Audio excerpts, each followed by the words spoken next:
nawna selliti arabi meɗen salmina on nokkuwo kawon ɗon meɗen lando si ɗon e jam Allah taw ɗum le 23e mois 2023 meɗen salmina on nokkuwo kawon ɗon hande kadi siko ɗum Allah moyi den mari yoga e toɓɓe fiyen waw ɓeydade e ka gurdan aduna men wawen ɓeydade ka gurdan akira men wawen ɓeydade ka gande ka jawle ka pinal wona gande ɗen mankiri en hande wona jawdi ndin woni ko manki ko honno ambani adama o wawata andirde hiɗa ɓuri jawdi ndin valeur jawdi koko gollane ko ala ɗaɓɓa gandal e nder jawdi ndi. Merci El Hadj, merci pour le Bari, merci Bamarwan, merci Mohamed Gaddafi, merci beaucoup. Si wona ɗum a yahayna e jawdi ndin acca ton hoore ma. Naam, goɗɗo no yahana jawdi sa anda fi mayri ko ɗum si Allah wi en jango. Ko enen fokkitanta jawdi en janganda. Enen e wiide gandal wala so yehi ka école en yehi ka duɗe lanni. Ça c'est du business. O ka duɗal ko business o jokki. Sa noddiɗo joni ceernojo yawɗo jango e arti naaɓe fof a inni ko on ɗum wallirte julɓe ɓen ko attotoma haalande koko yadata yantere makko kon ko juulirde ma ka fureji lootete bon anga sikkay ko fi Allah woni haalde no selli koko bani adama andi ko ɗum haala mo kala huwodiray e ma woni embere gandal mum ngal expérience ji mum ɗin e intérêt ji mum ɗin c'est ce qu'il faut comprendre. Si a noddiɗo joni musidɓe men e jannoɓe ɓen école karamoɓe ɓe les enseignants ayni ko ɗum wallirte jama machallah ko attotoma haalande ko école ka jange école wi moolanangue hay o miijotota ko fi pompi ton pompi ka ndiyan yare hakkille makko yata mo donc mo huwodirde ma e mbere gandal makko ngal e mbere rewaɗi makko ni c'est qu'on appelle les espérances et ses intérêts sa noddiɗo joni docteur jo musidɗo ma janguɗo docteur yaga yawtawama ko ɗum wallirte jama j'ai des moyens bon mbiɗa mari mbuuɗi mbiɗa faala walde wadi voilà les gens sont malades walliren jama on labbitani walliren jama on labbitani o miitota ko ay fi pompi ka nder ɗum c'est à dire imo huwodirde ma e mbere gandal makko ngal e rewaɗi makko ɗin e intérêt makko on il a un intérêt avec l'hôpital gando janguɗo gandal école on a un intérêt avec l'école yawɗo jangoy fi dina o a un intérêt direct avec ka juulete ma ka fureji surrete ka fureji lootete les morts parce que ka juulete ɗon dewle humete il a un intérêt avec ça fi sabillahi ji waɗete si furewi naata yalta il a un intérêt d'accord min na wona fi Allah mais il a un intérêt avec ça donc wona gandal ngal manki wona jawdi ndin mankiri en ko mankiri en hande ko tadabburu ko taskagol ko ɗum woni lanɗo ma yeesojo yo rento e wongol sengojo ko ɗum yiɗa hato jini ɓannitugol yimɓe jogiiɓe expérience ji e domaine ji surtout ɗi sa ɓanniɓe par ce que goto kala ko yewta e mako ko jangi ko hooli ko e nafoore mum ka woni ɗon donc sa woni sengojo ko ɓuri hewde kon ko ɓe sengoɓe wara e ma ko ɗo nelaɗo alayhi salatu wasalam artoɓe ƴettude kala ko wiyete pehe ɓe consulta e sahabaɓe ɓe si ɓe landike remowo hakkille makko ɗen no e fe remugol e ko nandi si ɓe landike yurmeteɗo si ɓe landike criminel jo si ɓe bo ko ɗi ideji ɗo ɓe moɓata ɓe suɓa ɓe anda effectivement ɓeɗo fof no représente yimɓe ɓe docteur yon no représente kala janguɗo ɗum o ka dula no represente kala jangudo dum be ndara non l'intérêt commun ko dum nafata jama on après non be yetta décision mabbe kenen na won dara be anda ko be yetta mais landa go limbe be wawa be labbi nande yawi nana be yettugol décision hein moy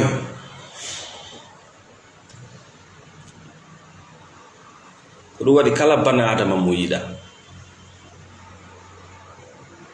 merci Holland Suleiman kala bana adama mo yida susata yettangol hoore makko feere il aura toujours des problèmes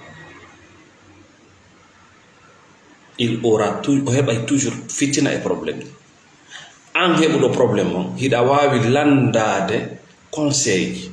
mais si ari ka ƴettugol décision yo taw koye ma iwi c'est très important si a anda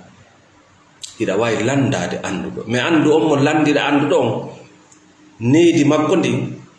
expérience rewaɗi makko ɗin e kulol makko insécurité makko on ko ɗum o jonnay ma malgré himo andi mo jangi himɓeɗa andi mo jangi domaine o mais andu ɗiɗa no nder ton kulol ngol o mari needi ndi o neeɗiɗa no nder o jonnorte ɗum kadi c'est limite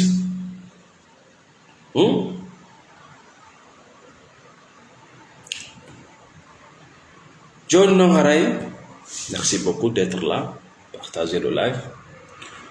ko honno noon merci Halimatou Diallo ma sœur ko honno noon bani adama ɓuttinirta a dogi ɓawo jawdi ha aronki a dogi ɓawo kaydiji aventure ha aronki a tawi ala ɓuttinta a ɓuttinta kadi aduna e dogugol ɓawo hunde par ce que nden hunde nde wonɗa dogude ɓawo mum ko fiima nde taguiɗa si a dogi ɓawo mum ko ɓayi a anda hunde nden siɗa andi hunde nden no wodi no yaranta hunde nden nde ara nde tawe mais ka religieux ka neediji men ko ya dogu ɓawo hunde nde ko ɗum wiyete wakkiliɗo kar no wakkili si a wakkilike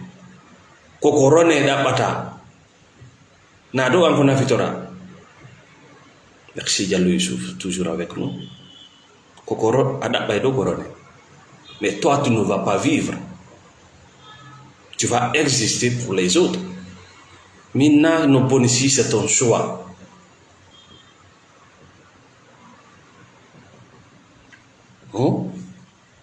joni non merci joni non aranen ko honno bani adama on wonirta libre wonirta dimo andi no tawa ko buy woni famale la liberté a un prix koko wiyete dimo wongol free libre a un prix si tawi ko a libre hande ko goɗɗo yoɓi ɗum soit ka famille mom ma mawɗo ma hoorejo mon politique ko man ya un prix à payer si tawi ka wonɗa ɗo hande a yalta e wattuɗa coñci ɗi faalaɗa golla golle ɗe faalɗa yaha ka faalaɗa yewta ka faalaɗa rewa Allah mo faalaɗa quelqu'un a payé ce prix no gasa andama a anda quelqu'un a payé ce prix avec sa vie peut-être ɗum noon no mari date kaka koko lannata si tawi ala dara neede maaya yimɓe ɓe yilto e gurdam macca nga ɓe sikka ko diina ɓe sikka ko politique ɓe sikka hiɓe fini hara vous êtes des vrais esclaves déguisés à des hommes libres des vrais esclaves. Merci Aïcha Diallo, merci Happy Boy Sal. Jonno jetten toɓɓere nde si tawi da wawi da fala wurde gurdam moƴƴa mais jonne o secret ɗo ka thérapie dattumum lanni on mbaɗ divulguer ça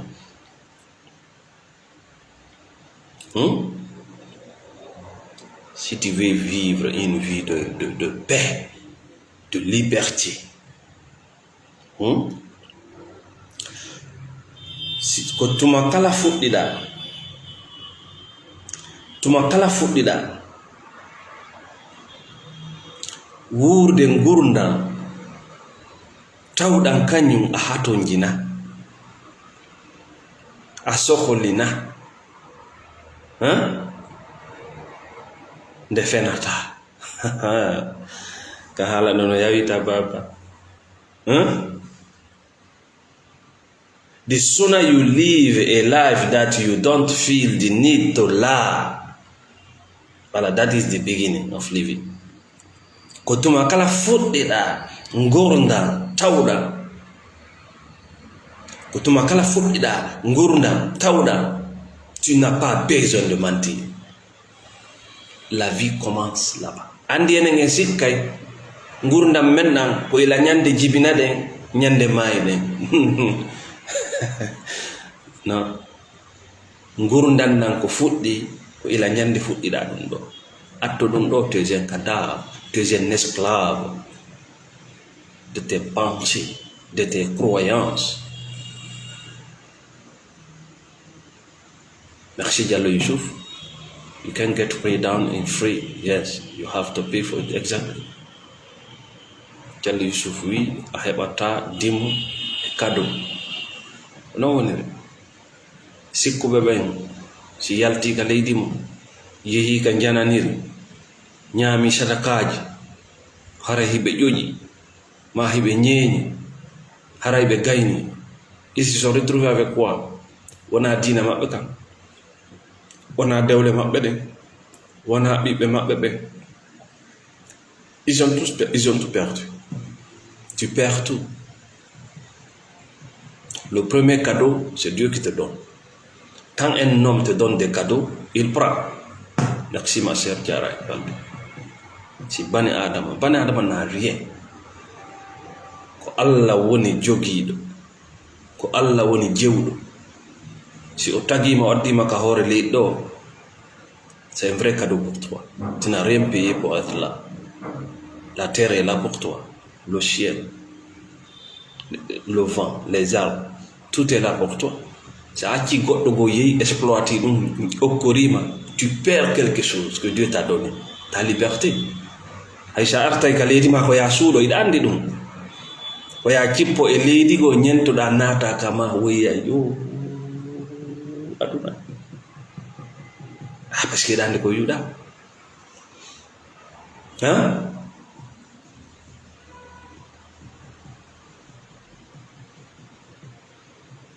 wondiɗo ma on ka suuɗo ko yon suuɗo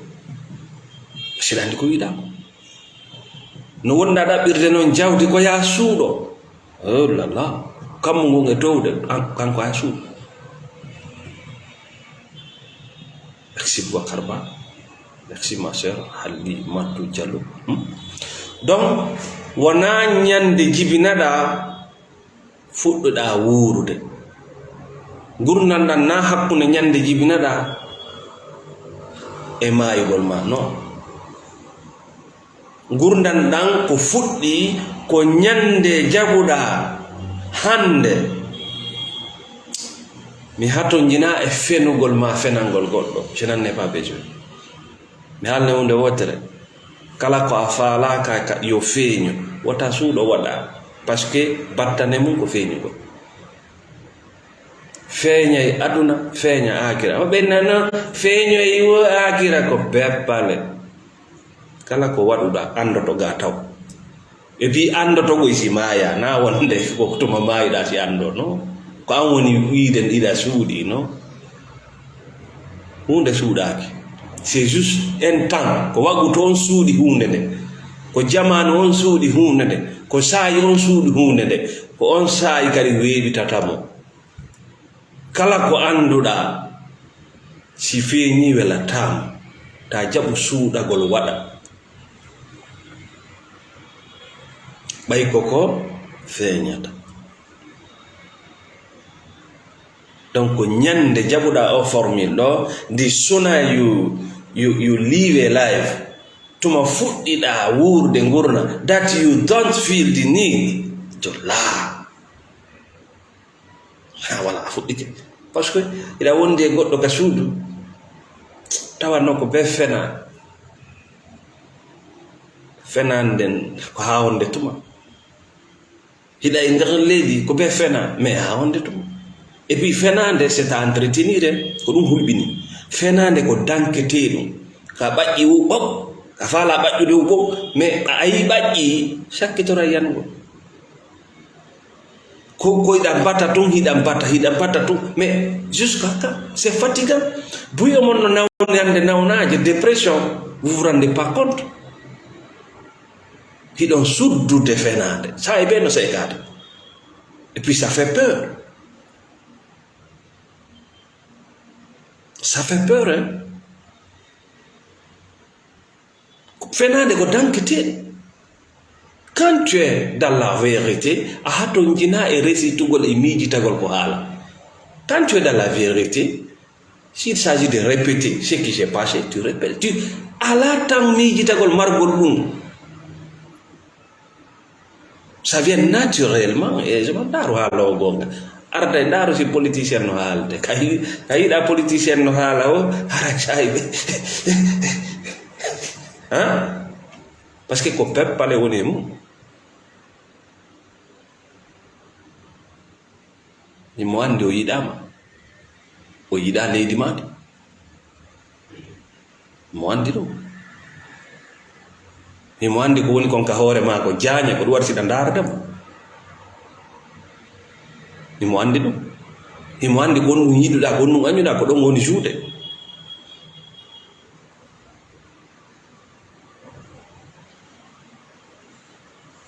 ndaaru naafiɗi ndaaru waɗowo abus de confiance un escroc ndaaru kram ko baati ndaaru mbile c'est des gens qui vivent dans les ténèbres dans le mensonge pour exister l'escroc waɗowo abus de confiance maraboutage malam mbile waɗoɓe filoñji taapayɓe yimɓe ñaamiroɓe diina janfotoɓe c'est des gens qui vivent dans le mensonge ndaaru no ɓe tampiri non ɓay a wiyama barki ko birikije barki ko hajje barki ko otta barki ko ñaña jonga wata yimɓe aduna a wawata yide aduna on ko woni ko barki ko Allah pet jogi barki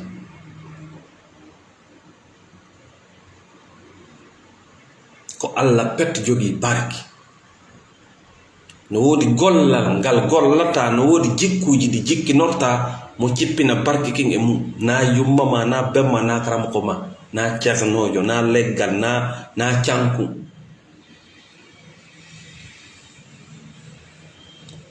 Allah jogi kuddi ko wiyete ko malédiction kanko jogi no wodi golle e miijoji e jikkuji sa jippinori o yuppane ɗon seeɗa si tawino nga goɗɗo innima barki koko mooɓa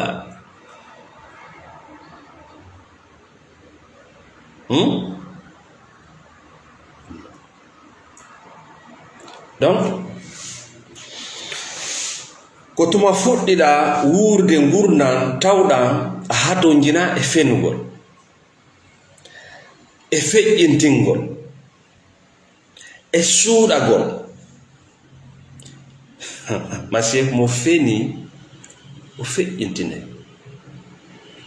mo feni o suuɗoto o wi ko nene bone wiyete fenade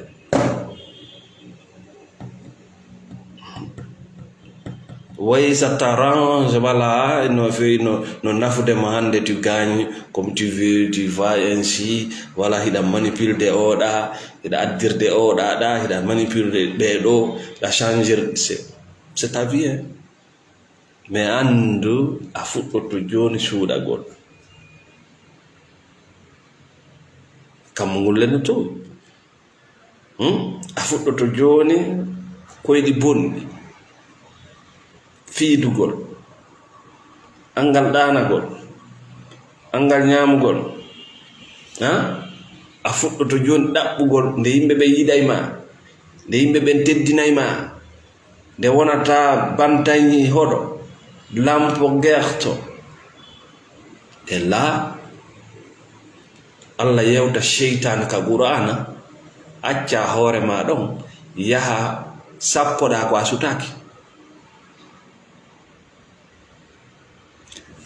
Allah ko atti tagude d'abord c'est le mal, kanko taggo goni ko min charre ma khalaqa, on bone mota kanko atti tagude, bone mo atti tagude taw. Allah lancu taw si o moƴƴini. Allah wona mo miijiɗa, nama wonaɗa jannede fimu yurmede moygan ko Allah naafigi en. Dieu a détruit d'abord avant de construire. O tagi bone on, o jonni mo inde les ténèbres, niwre ma niɓe zulumat. O tagi ndaygu ngun, kono ndaygu ngun kaka nder niwre ɗo o yaltini ndaygu. Si ko ɗum waɗi c'est étonnant. Dieu c'est étonnant, c'est magnifique. A wi ko bone ni na ya dogu, ndaari e nder bone on o yaltini ndaygu ngun. Ko jemma on woni ko jibini ñallal ngal. Ɗi kun kala goyno mari ko gollata ka gurdam men, kala no mari nafoore. Oui, na ko dogete wona ko religieux jon jannata e wiiru doga, sa wiiri koye mum yaata. Il suffit de comprendre les mécanismes, au ténèbre, comment ça fonctionne. En tigri a wonay joni ndaygu, a jibinay joni ndaygu ma kono si tawi ko piirdugol e niwre nde, tu vas jamais s'en sortir. Tu vas jamais s'en sortir. Ko suuɗagol inna kañum ko malaika, hara ko jaañ, ko culpabilité, ko toyi, ko yiigol hoore mum ko no soɓi, ko wullugol ko no ta añu goɗɗum e ma, ko feƴƴinɗa ko nden niwre hinde jibina, ko wuuri no yaltay ko maayi, mais ko wuuri ko jaɓay ko maayi kon koye mum yalta, sona ɗum a maayi yankati. donc haray gonga kan Allah taguma waɗuma bana adama mo teddinma, وقد كرمنا بني آدم بلت من تدني بني آدم أيها هيك بحر أيها هيك جوردي وانا ألقل وانا أفلو أشوبه يكو نياما أشوبه indian يرى أشوبه يكو والو دا أشوبه ينو يديرا سوناجا أشوبه ينو يديرا غوركو donc ko teddungal Allah jonnuma bayno ngo teddiniri ma dum do, il faut éviter le mensonge. Parce que fenande nden ko ton nattayma, asfala fenande nden artirte ha ka Allah ittuma ɗon, o ittima hakkunde kulle ɗe, kono fenande nden artirte ha ɗon.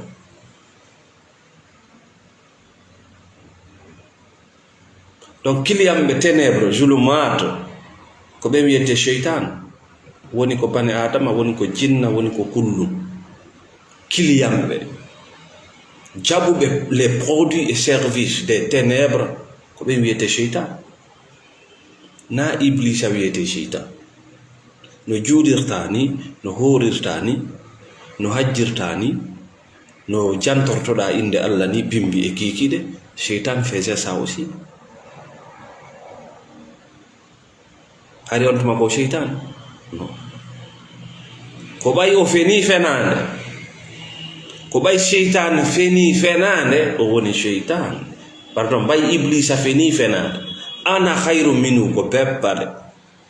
an a taga hoorema, a taga oɗa. Ana khairu minu ko min ɓuri mo, kon to yittuɗa ngal ɓura. C'était une perception erronée, ko yi ande ɓoylide, wano buyi e men sikki no ɓuri goɗɗo, ɓayi inde mum nden ko inde arabe. C'est une perception. ɓay oɗa inde makko nden ko inde ɓaleejo, an ko a ɓaleejo, eda jogi inde arab oɗa ko ɓaleejo no jogi inde ɓaleejo mais perception ma o wi'e yiyande ma nde filtre ji ma ɗin wi'e ana hayru minnu mimiɗa ɓuri oɗo ammo ala inde tawata ko a luɓaɗo inde e jewɗo marɗo inde de ses ancêtres et puis ko ɓuri yulmude oɗa kadi daro convainca oɗa ha o change ay hoɗo inde makko nde inde hoɗo makko ngo o yaha kadi o change woɓe heeɓi pinal o convainca mo ɗon kadi ha o change ay inde makko nde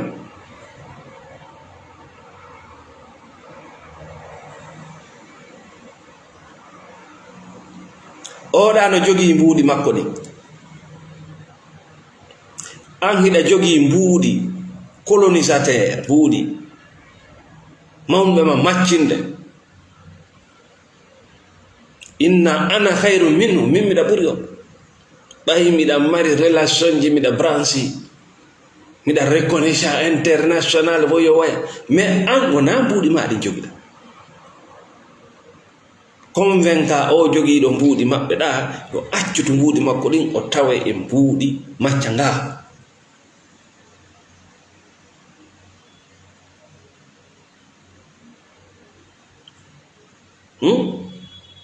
an a perdi ɓengure ma nden e nder aventure a perdi moodi ma a perdi ɓengu ma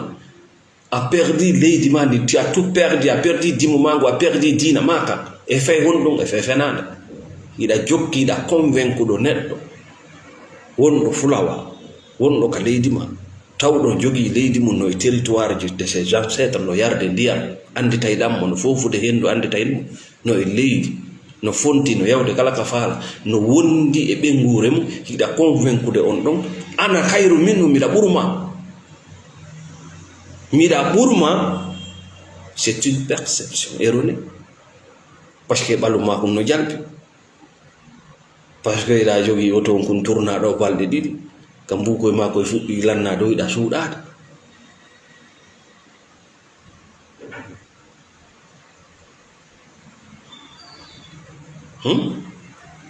an hiɗa jalde goɗɗo par ce que o jombaka hiya ana hayru min miɗa ɓuri o par ce que o ala moode o ala ɓiɗɗa o ala ŋaŋa o ala ŋiŋi ko moodi hon ɗum marɗa pervers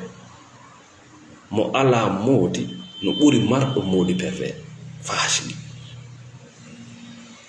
gorko sawo mo ala ɓiɗɗo hino ɓuri marɗo ɓiɗɗo kannase mais ka hakkille ma fenane nden wi'ima ana hayrun minu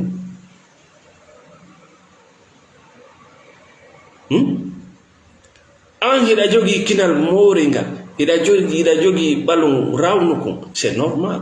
wona an waɗi ko Allah waɗi onni ko tagi kon fof o labini oɗa no mari kinal ɗeppuɗugal no mari guri ɓalewi ana hayrun minhu ko fenade et puis yaha ɗon ha hoolina yaltinoɓe misɓen hoolina wala ko wawlo ni laba inna ab wa'ani jaka labaka kon to ittuɗa ɗum le probléme kadi ko wawɗoɗa ɗum wona ɗum ɗon on hoolo ɗum ce ne sont que des perceptions Allah wi kanko mo tagi mo labini ko o tagi ko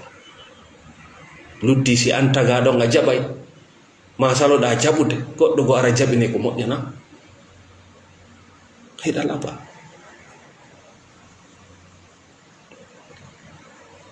taguɗo ma on no laba hiɗa moƴƴi taguɗo ma on no moƴƴi donc yittude yewtere men nden ça c'est la spiritualité tuma kala fuɗɗiɗa tawde tu n'en as pas besoin c'est-à-dire ɗo joni goɗɗum waɗa fi yo goɗɗo weltoma fi ta goɗɗo mono ma fi yo goɗɗum fi attaque goɗɗum ta sonke inna a joni yomi daari ɗo komi taƴa mi liɓa ɗo fenande puis je passe mais wiya est ce que j'en ai besoin ko nafa on ɗum mi mari nafa on ɗum mi mari fenan fenugol wala fuɗɗike wuurde tertoɗa haala ko tawɗa ko gono woniri diɗo kori a hato jina e ɗum yo goɗɗo yiide yo goɗɗo jaɓe yoɓe yiina ñañiɗa jangiɗa naati ko fus sa yalti e koye étiquette e a taway a hato jina e fenum a hato jina tu n'en as pas besoin.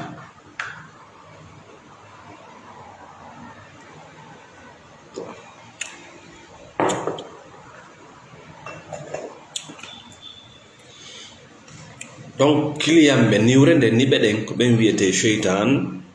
ko ñande iblisa jaɓno wongol kiliyam des ténèbres o woni cheytan rajim sa woni cheytan ko ɗum hikkoto ɗon a wonay gaño wonkimmaki ko ɗum wiyete rajim ko a gaño wonkimmaki a wonay gaño woɓɓe sikkay si goɗɗo woni cheytan ko yimɓe ɓen o lorrata non arto o lorrude yimɓe ɓen ko hoore makko taw o lorrata ko ɗum si goɗɗo yennima himo yennitade si goɗɗo piyima himo piyitade si goɗɗo janfikama himo janfitade si goɗɗo wujjima himo wujjitade ko si a yii a faami ma sa faamaɗo e watta yiide jabago yimɓe ɓen cherche à comprendre leur position sociale structurelle économique. Merci Adlam Dambo Diallo.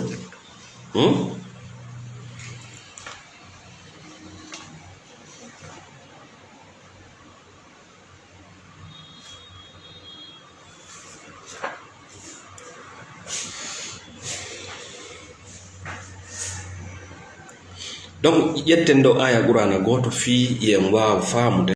woni woni sheytan yalten e firo religieux. Le religieux est très dangereux. Le religieux est très dangereux parce que ko hoolare wiyete religion ko bani adama hooloto e kala ko bani adama hooli ko ɗum o fiɓata kala ko fiɓuɗa ko ɗum wurata oui ko ɗum waɗi sahabaɓe ɓen ɓe yawali jaɓgol dinago e wano yimɓe ɓen haaliranta en ɗo nana goɗɗo no haala hande émotion ma on cowto na jokka wona ɗon kisan ceinture noir non le prophète a passé des années et des années sahaba il y avait l'esprit critique ɓe landotono kenen ha woɓɓe fiida parce que hiɓe andi kala ko hooliɗa jeyima ko enen cowtoto tun cankan konkan hey Allah ukki kaari hey kaari no jam hey mi andu mo mari reedu mo mari awra mo mari reedu mo mari awra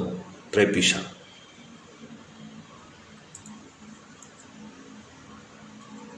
himo mari faaleji himo mari niwre e makko himo mari ndaygo e makko et tu vas payer le prix après. May jonno qur'ana gonno wi e fi en faamu net gonno ni sheytan yalta e firo ñaamoɓe huɗo wo siɗon jangude qur'ana wa iza qara'ta al-qur'an donc atto yawde ka woɗɗi ma je ne suis pas un arabe sa nani ɗo halfere hurufure nde yaltali ɓutnanan dok ayi guri langil ka ɗoɗa min simi fotti arabu ɓen konno wiyeteɗa ko nawna selli ko nawna sellide et puis ndenginde ɗon ɓe tawa voilà nayi maɓɓe ne jeeya le respect est là.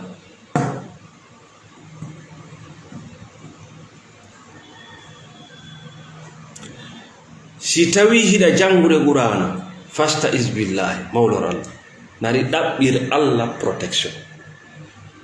ɗaɓɓirama protection immorde honɗo mina cheytani rajim immorde e cheytan o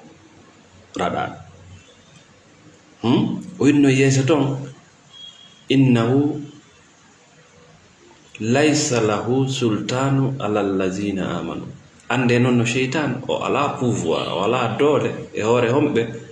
gomɗinɓe ɓe e hoore homɓe kadi wo ala rabbihim yatawakkalun e ɓen tawɓe ko Allah woni ko hoolol. Donc ɗo y a le religieux, y a la spiritualité. aya on no sen Allah no sendi mo didi le religieux ko fieni kom la spiritualité ko sudi le religieux ko goddum fi bandu dum ko bandu dum golla la spiritualité ko ruu on golla si a golli ko bandu dum gollata ko a gollali ko ruu on do a gollude kon shaytan si nangima o règle de 50 60 si la fala hara ko makka julnata so winni shaytan taw yaw ka jinnaji to mauvais penchant ko njelo jangata qur'ana kabe jannata qur'ana don ko don be wadata viol njel asuku do la wi dawj billahi minash shaitanir rajim kabe jannata qur'an don ko don be escroc kata himbe be. Ça n'a rien à foutre avec les génies. Na godum na c'est un mauvais penchant ko o ténèbre mo wonden wiude. Dieu a créé d'abord le mal boni din mo fere et magasin, il a créé le bien day dum no fere waduma non un être humain libre capable de choisir, c'est là le danger jonno o aya do ka taska gommo ta dabburu jonno to bannu dum golle mun den jonni ta ru on golle mun den si a wobi ayi jon konnon golle bandu dum wa iza garaktal qur'ana fastaiz billahi ko golle bandu dum no auzu bi ko do yata cerno ben si fuddi ka jangude auzu billahi minash shaitanir rajim bandu gollika. Là, c'est visible sur la matière, c'est visible.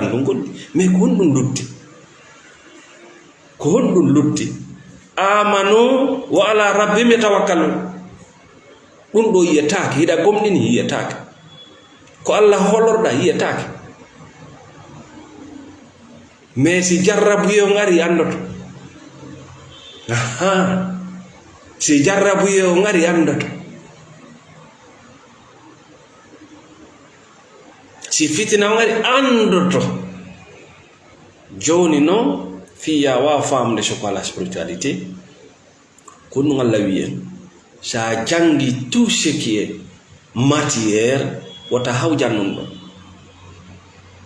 rentre dans la spiritualité kunu ngalla wima innahu no shaytan laysa lahu ala nam fas sultanun dole ala dole ara don non. Parce que ko dole makko de won ma tampinde jonno ara ko honto woni wala dole, c'est comme si tu as affaire avec un ennemi be waday be plan de guerre wana ekkita gongol dum fellugol uttagol ciowtagol yara do ciowto nata yalta wana be gagnintal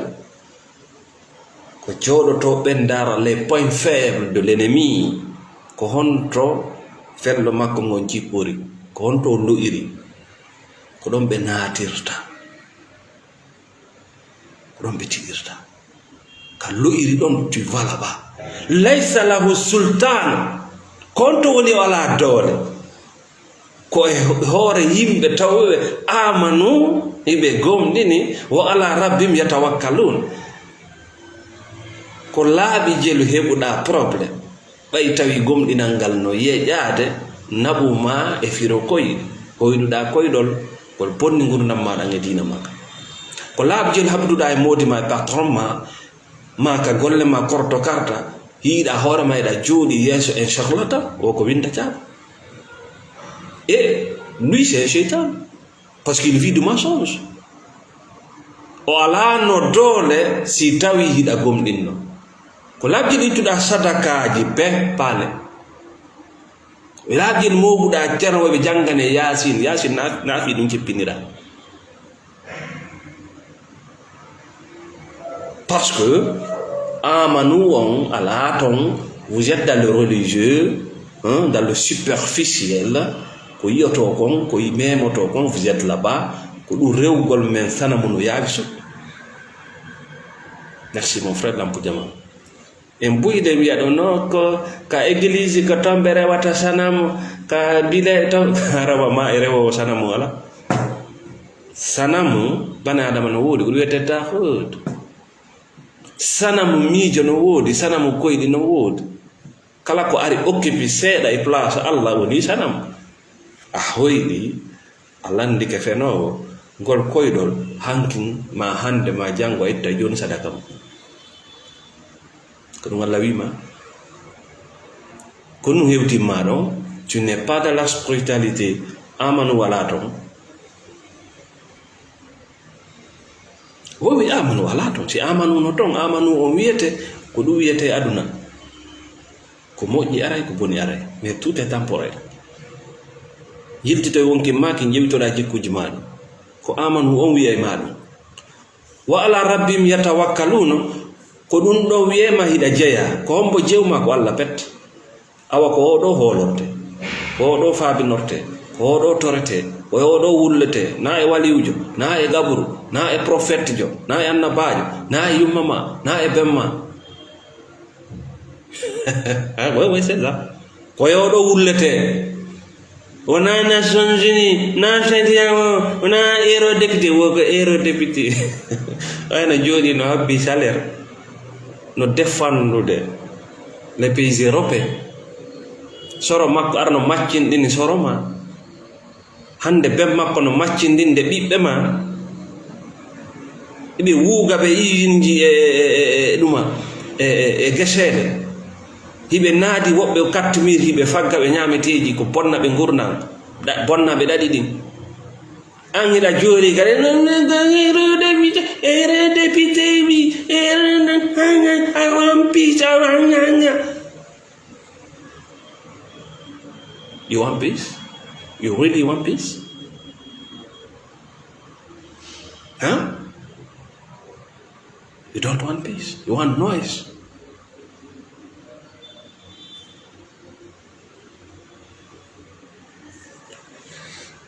Donc a jonni ɓandu nun ko ndu gollata kon kono ko ruwon duwa golde kon a hawti ɗum ɗon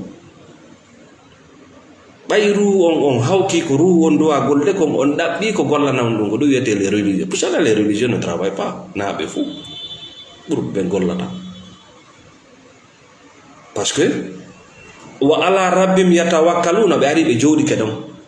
hoolore men menen men tefanoyam jonne men jawle mon ɗen men defana men nak oɗo yoɓuno zakka oɗo darnono ka juule oɗo waɗ sikka nano o nano détrompez-vous ko an tun daroyto ko an pet daroyto a arday noon e deftere ma nde no hasi ka aroya ɗon uddita deftere nden ayata julte ayata zakka ayata sadaka ayata hajju ayata dewgal ayata fusta tout est rouge parce que ɗum ɗo no ñawi amanu ala rabbim yatawakkalu se ewɗe wawi yewde ɗum ɗo hitande lannata mais si tawi goɗɗo inni min miɗa jaasi ko arabuɓe ɓen jangi ko kamɓe faami deftere ɗe ɓe firi ɗen ko ɗon mi firata mi hatta andu bete jamanu firu ɗon e an wona on jamanu goto andu kanko kadi o yondinorano ko sahaba ɓen firi ko beteke o darano o yurni o taski o waɗi tafsir makko ngal dambugal on mbaka kono enen on mbino ngal ko bindi maɓɓe ɗin woni bindi gaburu alijannaña menen bindi amen ɗin gañañaña ko ɗum ɓe innete kalbe tawa ko jam ko canci maɓɓe ɗin gañañañan janna anda Abu Jahali ko ni wattortono Abu Jahali ko ni wattortono kala imamujo mo yiɗano julna ka suudu kaaba ndarono wattortono ko noon Abu Jahali wattortono no nano min nano boni mais c'est une culture ko noon netto wattortono si ɓe acciti ɗin coñci ɗeɗeɗe go jalayɓe yaw Égypte ko noon Firawna wattortono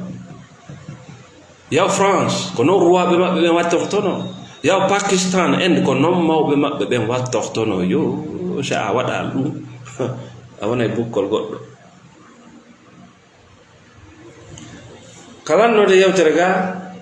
Allah si yewti o yewtata o takko o ma wacca goɗɗum ko banarema watta ɗum yewta acca goɗɗum laɓɓinay boy ko ɗum si goɗɗo inni kañum ko be yaha e mazhabu si fama dinare mo yuru kala noon ko mazhabu on tawi no dagini ton tawi daginaka ɗum haray a jeeyi kala ko be harmini ton tayno dagina dum kan ayehi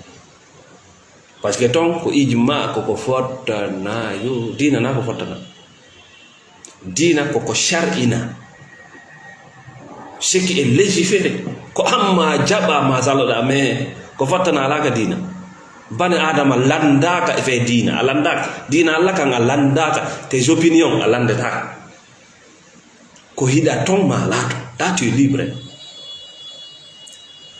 Innama sultanu ande ko hore hombe o mari pouvoir alla lazina ko e dow ben yatawallawnahu wonbe weldudude makko ngal weldigal wetengal do wal c'est-à-dire confidence mo halanta gundoji madi fu kala ko halamma andarata a sikkitota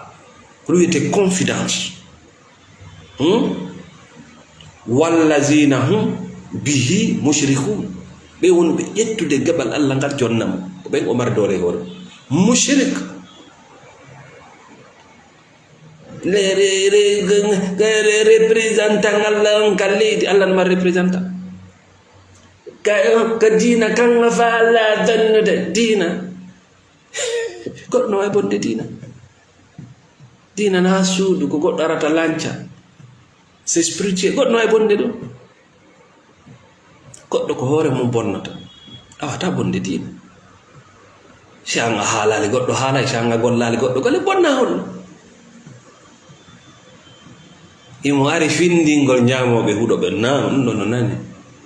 ono asusta halde do imo ari findingol be ka hoggo wala don laabi ono dina jabata goddo na ndero ko innama sultanu ande ko shaytan maghdol le marabout mbilejo les charlatans mijoji ma bondi di koydi ma bondi biro ma ci tay ko be pervers narcissique be ma tay ko un pervers lando man tay c'est un pervers hi andu do kanko ko maghdol ko hore on neddo tawdo no halfinade makko ko nu halkuma hande ko be halfinida e mum ben ko be dum goto anda ko jokkuda awi goto anda ko jokkuda ko dum wadi sa nangama do anaba maka kaso watta nyila kawuni ganyo horma be ka kaso goto anda ko adduma ko tuma halu daw si be anda ko adduma to no wodi wobbe bembe nebi ka kaso ce sont des espions be gollana justice be nebi ton wobbe no ton des condamnés à vie be ton be wontino gollobe des espions tayi woti kino ara o jonne sabunde tindine nabe kalji artire do il veut des informations clés sur toi parce que juge d'instruction si juge d'instruction wona juge d'instruction foru do bido piji no tawa ko golle c'est l'enquête on dit l'enquête préliminaire ko don ko ben jettata koy information hoy ko yawitida be naba wota holo kadi avocat be ben fu salanni wiide anda jogo dum salanni wiide a anda jogo dum hasa ta holo avocat be fu mo wonda poodi dirde on no wawi sodude avocat joma c'est que vous ne savez pas mo wawi mo sodude o wonane gaño wota holo dimmobe mabbe fu ibe wawma yeyde haray a woni shaytan hore ma parce que tu es en train de divulguer tes propres secrets ko Allah wi yenno o yida bone on yo feññine sona hara ko toñaado hay ansa bonni modi garsa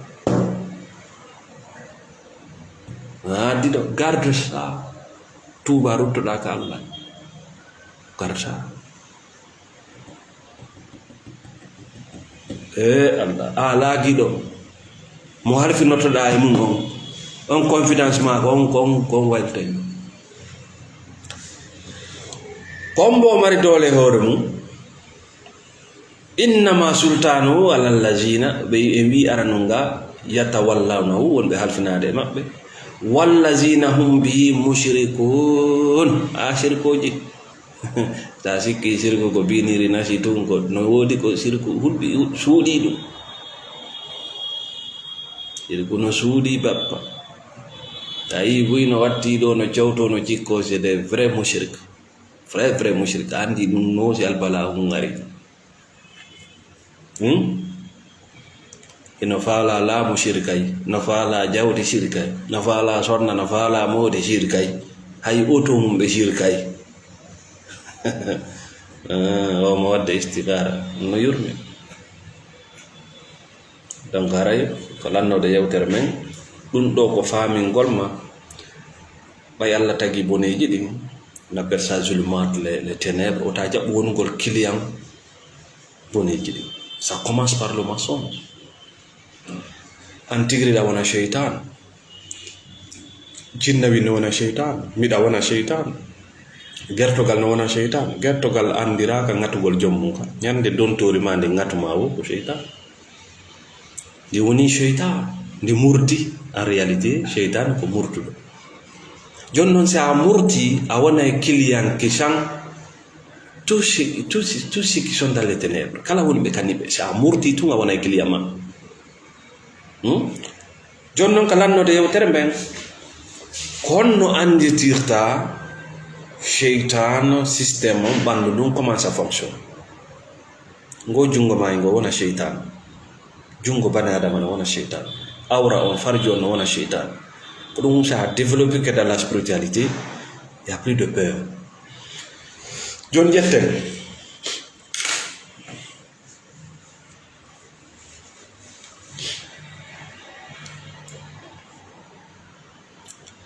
farju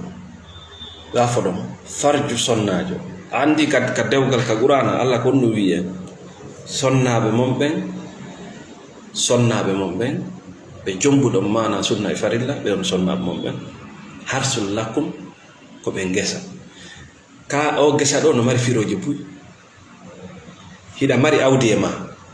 ça ce sont tes progénitures juriyama farju makon ko ngesa ko don rematabe hida remabe don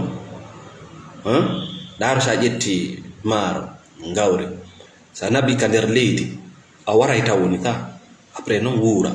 to mon da awde o sperma on ndiyam maɗa a away ɗam woni e nder ngesa ko ɗum waɗi yo suuɓe gesele mon ne joni noon si tawi an ko a cheytan an a murti a yahani debbo murtuɗo haray farju yafo ɗon c'est la spiritualité farju le voisin sonnajo on wonay ɗo yo wonde ngesa wontay woni gaburu ɓiɓɓe maɓe soit pour leur vie ou pour leur dignité andi si a jombo mo sunna e farilla farju sonnajo le sexe de la femme excusez-moi e wontay tawi a jombo mo ko ngesa kaka ɓe wuura wonkinje maɓɓe ɗin kaka ɓe wuura dimu maɓɓe ngu joni noon si tawi a yawtun ɓaaɓiɗamo ka laawol suuɗo fenade ko ɗum le mensonge gollitira fenade illégal haray farju makko o wontay cheytane fi zurriyama wontay e gaburu hiɗa andi ko ɓikkoye ma jeloye waruɗa anda ko ɗum yama welatade kala ka fampiɗa maniyu ma tawi wona debbo mo jombiɗa andi ko gaburu makko e noon tu tues tes enfants ko ɓuri hewde kom haray ɓen sonnaɓe ɓe waɗa pere heɓalngol maɓɓe ɓiɓɓe hiɓe programme ji planning ji fiita ɓe jiiɗo ɓe mari poson ji ka nder ɓalli maɓɓe ma ɓe mari piiji ka nder awraji donc là ça va assassiner ses enfants ce qu'on appelle la malédiction ma kala wiyete kum rescapé nde rescapé taw koye ɗum ɗo wawali koye warde si kum yalti kum inne fattu a wari dignité makko farju debbo o mo wa jomba on ko gaburu mbuuɗi maɗi andi mbuuɗi kadi no reme mbuuɗi no reme si tawi ko sonnajo mo jombuɗa sunna e farilla a rema e boni kala ko dépensata e makko, ça va donner des fruits. Si tawi non ko sonnajo mo a jomba on yafoto farju makko ko gaburu mbuɗi maɗi,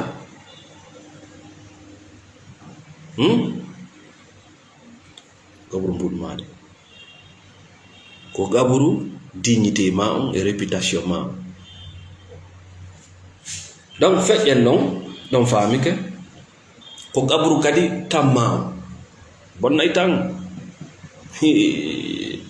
bugagol ka harmi, ça prend du temps, ça détruit ton temps mon frère ma sœur. Joni no jetten ko gorko ko andi ɗo si ko lawol seytan,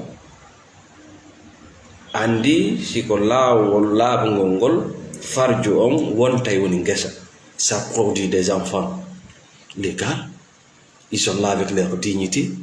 tamma on ça multiplie ton temps bonnata, mbuɗi maɗi ça multiplie bonnata. Maintenant kono noon na dewle ɗe fof woni dewle ɗe, wona je pas dewle ɗe woni haalde ɗen ɗe Allah charine ko ɗumen, na dewle wojo woyade, dewle ɗe ala sadagu, dewle manipulation, dewle ko coka, na ɗen woni haalde ɗe, dewle montage na ɗen de, bugosi jomba e je ne parle pas de ça, dewle concurrence, dewle pour je ne parle pas de ça, ɗum na dewle. Baba armi jomba ne hewti ka jomba nene abbo dabbe mo okke mbay ala fi na den dewle, dewle de tromperie ala, daynindiro ala, manipulation ala, wala boy hino sadago hino jiwo on himo yidi wona o forçado wona piégeado, je parle pas de ça. Dewle mile, dewle kaydi, dewle voyage na den ɓawo ɗo go hiɗe gandi sifa ɗen dewle may. Joni noon ƴetten awra gorko on le pénis, tumba mban si tawi woni cheytan ka fotta ɗon nano Allah sarini noon mba wontay woni wa mboddi mboddi wonande on sonnajo wonduɗo e on tuba mboddi ko onno way, ça fait peur ko onno way ela fuɗɗiɗa wondude o gorko ko onno way ɓerde nde no huli tum ça fait peur. Honno hekki ɗon no mari tooke, c'est du poison. Tuma kala yiidu ɗon tu te sens pas bien parce que iɗa andi tooke ɗen no e ma, hersa lugguka no e ma, wirtere no e ma punte way, c'est le serpent qui est là. Honno kadi hekkiɗa ŋatay kenen ŋatay menaçay piyay chantage, c'est le serpent. Sukkuɗa andi boddi sindi heɓi ɓikkum makkum on, ɓikkoye makko yon koye ndi dogu ndi haɓana muyninta boddi muyninta, sindi darike ɗon ko ɓikkoye koye ñamata awa ko non way. Ayi no wonda ñentorade noon ka, ayiɗa ya tun ɗay gasay ɗum ñoye daro ɗon tu o ko ex yiltito ɗon tu. Ici c'est le monde des ténèbres, je parle du monde des ténèbres. Le sexe devient directement un serpent, une malédiction. Ndiɗo mboddi si ndi naati ka nder ndi bonna e nder to buyno heɓi hande ñabbiɗi infection ji ɓe wata sifanade goɗɗo ko boddi, si ndi naati ton ndi hibbi ton ndiyam bonna e nder to. Tu ça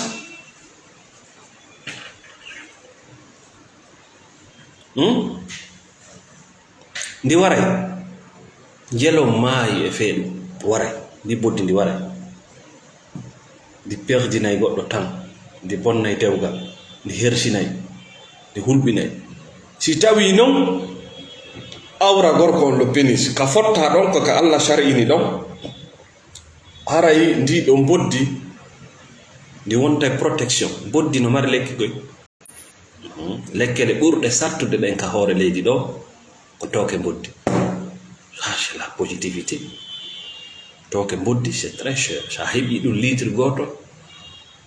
an e haalay ɓe fi jaman e fi kange ko nokku gotu darata ɗon. C'est très cher. Di wonante lekki awra on wonanay debbo lekki no ñawda. Debbo mo yidata e gorko debbo yiido na goto ɓalli maɓɓe ɗin na gotum stabilité mental maɓɓe on na gotum non jeyƴere maɓɓe ne na gotum cellal maɓɓe ngal kadi na gotum mais ko be tawaka ka dagi boddi nde wonante so tawi kaka dagi awra gorko wonante frontiére wonante hoggo ay boddi ndaarde ay nde juuti kandi ina wawi nde wallinde tout droit wona frontiére ina wawi nde wadde rond cercle wona hoggo.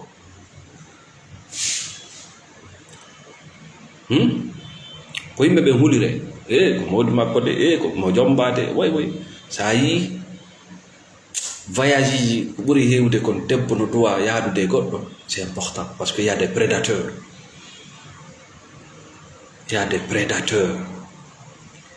hey worɓe gon ton ko bare hoy laaɓi koy ɓe accata nene ɓe accata ɓiɗɗo ɓe accata yaay et puis ɗum no wela ɓe des vrais prédateurs. Mais quand tu es avec un homme, on est comme Itoma, on est comme Bandirama, on est comme Moudima, le prédateur s'esclipse. J'ai vu ça, ça ne finit pas. Des gens qui donnent rendez-vous à des personnes, ils me font la faute de car, ils me marquent comme Johnnam, ils me font la yidu de car, mais si ils yidi mouton et gorko, ça change tout. Non, ça change tout. Ça y est, comme moko babe kakene, mais attention, c'est un prédateur sexuel. Ta holo mo hay e goto. O tawi o ɓeɗo ko yummiraɓe o ɗo ko jum o ɗo ko aden dina ni mo wattiya. Non, ta holo mo. C'est un démon. L'argent, la manipulation, ta holo mo. Les femmes sont vulnérables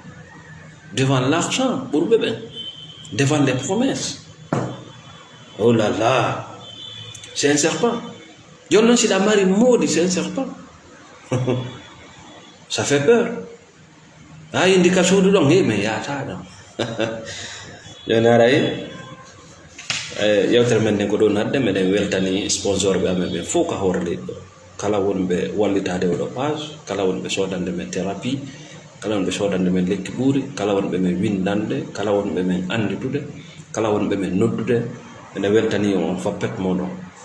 Assalamu aleykum wa rahmatullah.